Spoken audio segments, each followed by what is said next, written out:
নিজের সাজতে যতটুকু না টাইম লাগে আমার মেয়েকে সাজাতে একটু বেশি সময় লাগে। তো আজ ছিল মেয়ের স্কুলে প্রোগ্রাম, ওর নাচের অনুষ্ঠান আছে। তো মেয়ের যেহেতু আজকে নাচ আছে, ওর শাড়ি পরে নাচ আছে, তাই মেয়েকে রেডি করাতে আসলাম। মেয়েকে শাড়ি পরে আমার কি লম্বা লাগছে, মনে হচ্ছে কত বড় হয়ে গেছে, কত বড় হয়ে গেছে। মেয়েকে প্রথমে শাড়ি পরাই দিলাম, কারণ আমার রেডি হতে তো বেশিক্ষণ লাগবে না, কিন্তু ও যেহেতু বাচ্চা মানুষ, ওকে চুল টুল বেঁধে দিতে হবে, তাই ওর রেডি হতে বেশি সময় লাগবে। তাই প্রথমে ওকে শাড়িটা পরিয়ে দিলাম, এবার ওকে চুল টুল বেঁধে দিব। কিন্তু ওই যে বললাম যে ও ছোট্ট মানুষ। দাঁড়াও দাঁড়াও, যাচ্ছ কেন? দাঁড়াও, এখনও তো ফাইনালি সাজানো হয়ই নাই, সবে শাড়িটা পরালাম, এবার চুল টুল সব কিছু।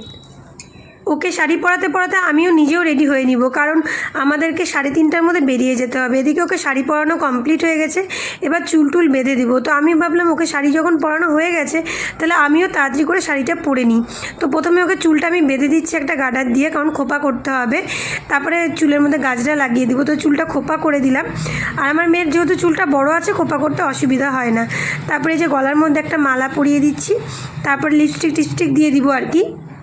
এদিকে মেয়ে বিরক্ত বোধ করছে, আর যেহেতু মেয়ে আমার খুবই ছোট, ওকে তো ফাউন্ডেশন মাখাতে পারি না, তাই ওকে আমি মুখে নিভিয়া মাখিয়ে দিলাম।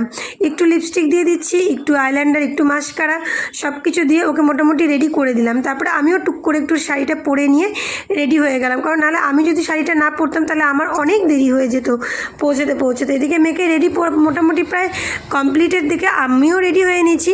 এবার বেরিয়ে যাব, কারণ যেহেতু প্রোগ্রামের সময় হয়ে গেছে। তো স্কুলে আমরা চলে আসি, মেয়ের স্কুলেই প্রোগ্রাম। তো আজকে আমার মেয়েকে দেখতে কেমন লাগছে তোমরা কিন্তু অবশ্যই জানিও, ঠিক আছে? তো স্কুলে প্রোগ্রাম যেহেতু আমি স্কুলের সামনে চলে এসেছি, স্কুলেও পৌঁছে গেছি।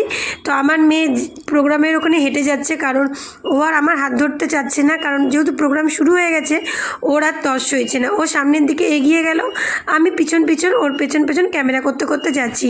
তো ফাইনালি আমরা স্কুলেও পৌঁছে গেছি, প্রোগ্রামেও পৌঁছে গেছি, প্রোগ্রাম শুরুও হয়ে গেছে। তো আমার মেয়ের এখনও ডাক আসেনি। তো এখানে একটা বাচ্চা অলরেডি নাচ করতে শুরু করে দিয়েছে। আমার মেয়ের যখন ডাক আসবে তখন ও নাচ করবে। তো আমার মেয়ের নাচটা আমি তোমাদেরকে ফেসবুকে ছেড়ে দেবো, তোমরা দেখো, সবাই কেমন হয়েছে অবশ্যই জানিও।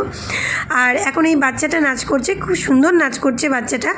তো হলুদ শাড়ি পরে, আর আমার মেয়ে আজকে সবুজ শাড়ি পরেছিল। যাই হোক, আজকের ভিডিওটা এই পর্যন্ত থাকলো।